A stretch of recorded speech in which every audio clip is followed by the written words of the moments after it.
Nang magtanong ang Joshua kung ano pa ang ibig niyang sabihin, ipinaliwanag ng duke na ang magic armor ng ring ay lalabas sa sandaling may buhos ang mana dito. Ang bawat set ng magic armor ay nagdadala ng simbolo ng isang noble house. Ang ring na ito ay nakalaan para linlanggan ang mga parasites sa paligid ni Joshua dahil walang intensyon si Aiden na hayaan ang iba na magnakaw mula sa kanya. Sinabihan niya itong magpanggap bilang miyembro ng ilang gawa-gawang Viscount's house. Kinuha iyon ng protagonist na ibig sabihin ng kanyang ama ay protektahan ang pangalan ng pamilya habang inililigtas din siya mula sa abala ng mga high-rankang nobles. Pagkatapos ay biglang hinayla siya ng kanyang ama pabalik sa sandali. Tinanong ni Aiden Von Agnes ang Joshua kung galit ba ito sa kanya. Hindi alam ni Joshua kung paano sasagutin iyon. Sa loob ng 10 taon, ang duke ay nakatakdang mamatay sa isang walang katuturang biglaang kamatayan sa digmaan sa pagitan ng mga empires. Kung may dahilan man siya para magalit sa kanya, iyon ay ang pagpapabiye sa kanya at sa kanyang ina hanggang sa humantong ito sa kanyang kamatayan. Ngunit sa kanyang unang buhay, halos hindi man lang niya nakita ang duke. At ang galit na iyon ay dahan-daang naglaho. Naisip ng protagonist kung ang pagpapagaling ba sa mga lumang sugat na iyon ay makakapaglapit sa wakas sa kanila ng kanyang ama. Sinabi ng fourth prince na nakarinig lamang ang Joshua ng mabuting balita, pagkatapos ay itinama ang sarili at tinawag siyang sir. Tinanong niya kung ano ang gusto ng prinsipe. Ang prinsipe, nang marinig na ang protagonist ay lilipat sa capital pagkatapos malinis ang kagubatan ng black creatures, ay nag-imbita sa kanya na bumisita kailanman, sinasabing makakatulong ito sa kanya. Iyon ay nagpahinto sa batang spearman. Ang Imperial family ay maaaring magtalaga ng sinumang tapat na knight sa Imperial Knights ng walang taunang exam o ang 10 taon ng kinakailangang serbisyo. Sinabi ni Caesar na maaaring gamitin ng Joshua ang Imperial Knights sa anumang paraan na gusto niya at umalis kailanman niya gusto. Gamit ang isang inosenteng ngiti, inamin ng fourth prince na matakos siya. Gusto niya si Joshua sa kanyang tabi, kaya nag-aalok siya ng mga pagkakataong tulad nito. Si Sir Sanders ay nasusuka sa feke na bait at kapangahasan ng traidor. Kung hindi dahil sa dalawang lalaki sa kanyang likuran, pinatay na niya ito sa lugar gamit ang kanyang spear.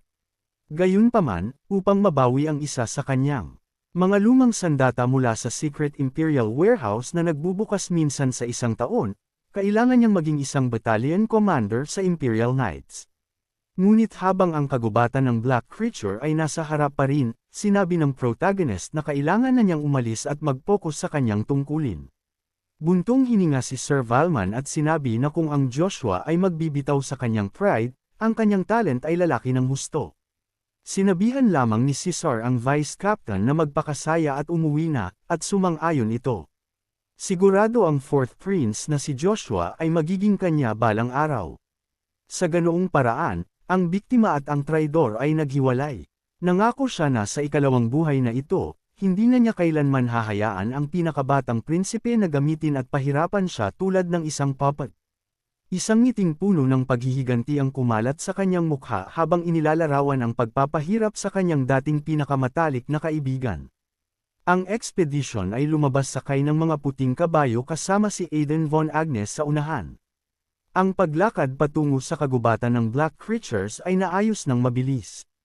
Kahit na ang pinuno ng duchy ang namumuno dito, ang grupo ay napakaliit. Kabilang dito ang tanging 4th-class wizard sa ilalim ng pamumuno ni Agnes at ilang Crimson Knights. Mayroon ding 100 fighters at ang 2 earls na si Babel ay nagbibigay kay Joshua ng isang kakaibang tingin. Sa border, isang utos ang tumunog para sumaludo sa duke ng maayos. Binati siya ng guard ng may respeto. Malapit sa kagubatan ng black creature, pinakalma ni Aiden ang kanyang kabayo sa labas ng kastilyo ng territory ng Locke. Binati ng duke si Robin. Si Robin, na minsan ay senior knight ng Clover Knights at isang tapat na lingkod ng House Agnes, ay yumukod ng magalang. Sinabi ni Aiden na nanghihinayang siya na ang retired knight ay kailangang magtrabaho sa ganoong barren na lupain, ngunit sumagot si Robin na ang paglilingkod sa duke habang nabubuhay kasama ang kanyang pamilya ay sapat na karangalan. Naririnig ng duke ang katapatan sa mga salitang iyon. Pagkatapos ay bumukas ang mga pinto ng kastilyo at isang lalaki kasama ang isang batang babae ang lumabas para tanggapin ang duke. Si Beck Figo, Lord ng territory ng Locke at isang kamag-anak ng Duchess ay nagsabi na thrilled siyang makita ang Duke habang ang kanyang anak na si Ina ay gumalang ng maayos. Dahil dito, ninais na lang ni Aidan na sana'y diretsyo na siya sa gubat. Humingi ng paumanhin si Robin para sa kabastusan ng Viscount, at sinabing dapat ay naabisuhan muna siya sa pagdating ni Aidan von Agnes, habang idinagdag na nagpahina sa isip ng matanda ang pagre-resetiro. Nanahimik at damilat ang retired knight kay Vigo hanggang sa sitihin ito ng Count na umarte ng naaayon sa kanyang edad at patunayan ang kanyang skill. Sumingit si Duke Agnes at malamig na sinabing tila nakaka-adjust ng maayos si Vigo rito. Sa pag-aakalang papuri ito dahil sa paglaki ng kanyang kaanyuan tuwing magkikita sila, masayang ibinalik ni Vigo ang parehong komento sa Duke. Dahil dito, napaisip si Joshua, walang hiya ba ang taong ito o sadyang hindi niya nakuha ang insulto? Naging masigla si Vigo nang makita si Babel at tinawag itong pamangkin. Sinabi niyang napakaliwanag ng spirit ni Babel na kahit ang isang noon warrior na tulad niya ay nararamdaman ito.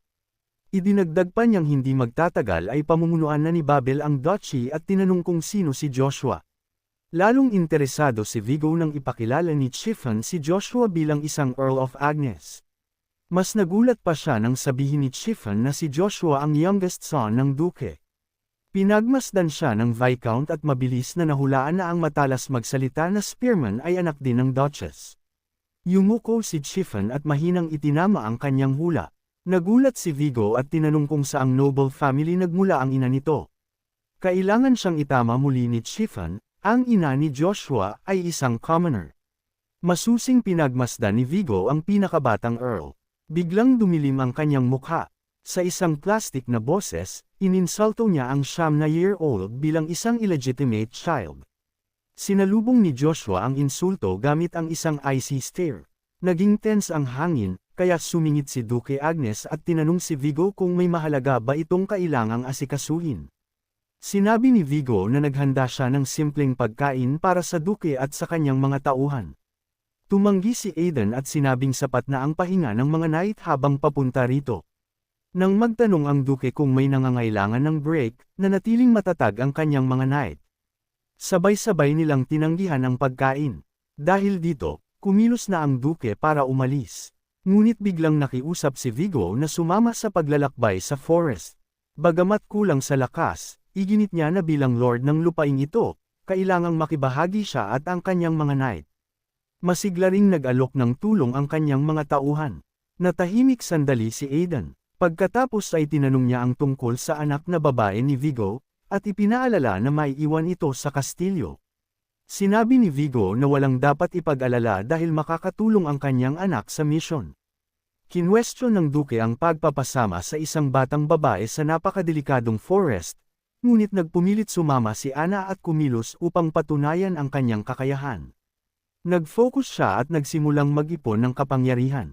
Tinawag ni Ana ang spirit. Isang maliit na spirit ang lumabas sa kanyang balikat. Nabigla ang mage ni Aidan sa presensya ng spirit. Banggit ni Vigo ng may pagmamalaki, kamakailan lang ay nagpakita ng talent ang kanyang anak sa spiritual arts. Ang mga sage ay ipinapanganak na may spiritual arts. Mas bihira pa sila kaysa sa mga wizard, mas kaunti pa sa 100 sa buong kaharian, kabilang na ang mga mahihina. Hindi inasahan ni Joshua na makakakita ng sage rito. Pagkatapos ay napansin niyang nagro-rosy cheek si Ana habang nakatingin sa kanyang nakatatandang kapatid.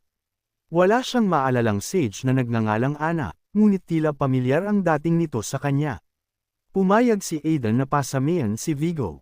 Ang sarili niyang puwersa ang magbabantay sa unahan habang ang mga tauhan naman ni Vigo ang sa likuran. Ang iba ay mananatili sa gitna para sa gabi, at labis na nagpasalamat si Vigo. Pagkatapos noon, inutusan ng Duke ang grupo na lumakad na. Interesado na si Aidan na panatilihing malapit ang sage na si Ana. Patuloy nang umingiti ang bata sa pinakamatandang Earl. Dahil makakasama nila ito sa paglalakbay, nagdesisyon ang second son na bantayan at tandaan siya kung sakaling maging kapaki-pakinabang. Inalis ng matabang noble si Joshua sa kanyang iniisip. Gamit ang cold stare, sinabihan ni Vigo ang second son na babantayan niya ito. Samantala sa Imperial Castle, natapos pakinggan ng anak ni Evelina ang report sa throne room. Halatang interesado ang emperador. Upang makatiyak, tinanong niya kung talagang nablock ni Joshua ang atake ni Sir Joker at gumanti agad pagkatapos. Kinumpirma ito ni Everrun, at tinanong ng emperador kung ano ang tingin niya sa bata. Sinabi ng court magician na hindi niya lubos na mahuhusgahan si Joshua dahil ang isang knight ay gumagamit ng mana sa paraang napakaiba kaysa sa isang mage. Kaya naman, tinanong na lang ng emperador ang potential ng batang Agnes at ang pangkalahatang impresyon sa kanya ni Everrun. Sinabi ni Everrun na ipapaliwanag niya ito sa mga terminong angkop sa isang knight, at pinayagan ito ng emperador. Naglabas siya ng simpleng paghahambing, ang laban sa pagitan niya at ni Sir Valmon. Gamit ang seryosong tingin, sinabi ng magician na hindi siya kailanman matatalo ng vice captain. Sumang-ayon ang emperador, kahit si Valon, na isa sa mga pinakamatalinong talent ng Empire na naging battalion commander sa murang edad, ay hindi mananalo. Ngunit sinabi ni Everrun na iba si Joshua, kaya na-imagine ng emperador na natatalo ang kanyang court magician sa isang 9-year-old. Itinanggi yun ni Everrun sa ngayon, kaya pa niya itong talunin ngayon, ngunit sa loob ng mas mababa sa 10 taon, maaaring magbago yun. Napangiti ang emperador sa sagot na iyon. May huling tanong siya, tinanong niya kung sino ang mananalo kung ang dalawa ay maglalaban ng head-on. Naghanap si Everrun ng tamang isasagot, ngunit walang lumabas sa kanyang bibig. Nalibang ang emperador sa kanyang katahimikan. Sobra niya itong na-enjoy kaya pinagsisihan niyang ipinadala pa ang prinsipe upang makipagkita muna kay Joshua, habang hiniling na sanay siya na lang ang pumunta. Pagkatapos ay pinatunog ng emperador ang kanyang mga daliri. Isang lalaki ang lumlitaw mula sa Black Mist at nagtanong kung ipinatawag siya ng kanyang Panginoon. Inutusan ng emperador si Jaqen na tiyaking magpalipos ng ilang araw ang Earl of Agnes sa Imperial Palace. Sumagot si Jaqen na gumagawa na ng hakbang ang youngest prince. Nagulat dito ang emperador. Ipinaliwanag ni Jaqen na nagpadala si Caesar ng liham na nagre-rekomenda kay Joshua sa Imperial Knights. Inaprubahan ng emperador ang pamamaraan ng kanyang pinakabatang anak at sinabing ang 11th at 12th battalions na puno ng mga recommended recruits ay matagal nang nagbibigay sa kanya ng sakit sa ulo. Sinabihan niya si Jaqen na i-report ang anumang pagbabago kaugnay ng recommended earl. Para sa anak ni Aalin, nagiging napaka-entertaining ni Joshua, at kung patuloy na magpapakita ng husay ang bata, malinaw na may mga plano ang emperador para sa kanya. Samantala, isang red moon ang nakabitin sa ibabaw ng Black Creatures Forest. Ang kagubatan ay ginagapangan ng mga monster. Inatake si Joshua mula sa bawat panig ng mga kerbal ni Lupin. Sa isang sandali, naisip niyang tapos na siya. Nang lumubog ang araw, nagtayo ng camp ang hukbo. Nagtayo ng mga tent ang mga tauhan ng Duke at ang mga puwersa ni Vigo para sa gabi. Nagkaroon ng meeting si Duke Agnes kina Chiffon, Roran, at sa kanyang dalawang anak upang planuhin ang susunod na hakbang. Nagmamadaling lumapit si Vigo at tinanong kung bakit sila huminto rito para mag-camp sa halip na magtuloy-tuloy ng mas malalim. Ang tanging naisip ng retired knight ay talagang walang naiintindihan ng lalaki bukod sa sarili nitong kaginhawaan. Pinagalitan ni Duke Agnes si Vigo dahil sa hindi pagbibigay pansin sa kung paano gumagana ang forest. Nang magmukhang litong-lito pa rin si Vigo, ipinaliwanag ng Duke na ang tinutukoy niya ay ang mga oras kung kailan lumalabas ang mga monster. Sa gabi, lalo na sa ilalim ng Red Moon, mabilis na umaagos palabas ang mga monster. Mas malala pa, nagiging mas madalas ang kanilang mga atake at tinatakot ang mga tao. Walang dahilan para pumasok sa forest sa dilim na malabo ang paningin kapag ang mga monster mismo ang lalapit sa kanila. Pinuri ni Vigo ang matalas na pag-iisip ng Duke at inaming hindi kailanman pumasok sa isip niya ang ideyang iyon. Pagkatapos ay sinabihan siya ni Aidan na tumulong sa pagtatayo ng mga tent kung talagang naunawaan niya, at sumang-ayon si Vigo. Inutusan ng Duke ang kanyang dalawang anak na manatili sa posisyon at sumunod sila, ngunit may ibang iniisip si Joshua. Humawak siya ng isang sanga. Naatasan si Joshua na mangolekta ng fir-wood kasama ang ilang iba pa. Nang sabihin ng iba na tapos na sila, sinabi niya sa kanila na mananatili muna siya ng mas matagal para matapos ito. Binalaan ng dalawang lalaki si Sir Sanders na bumalik bago magdilim. Pagkatapos ay pinabayaan ni Joshua na mahulog ang mga sanga mula sa kanyang mga braso. Nag-ipon ng mana sa kanyang kamay. Ipinatawag ng Spear Hero si Lucia sa kanyang hawak. Isang pagkakataon lang ang makukuha niya. At dahil doon, pumasok si Joshua sa Black Creatures Forest. Pinagmasdan ni Vigo ang bata habang papunta sa delikadong gubat.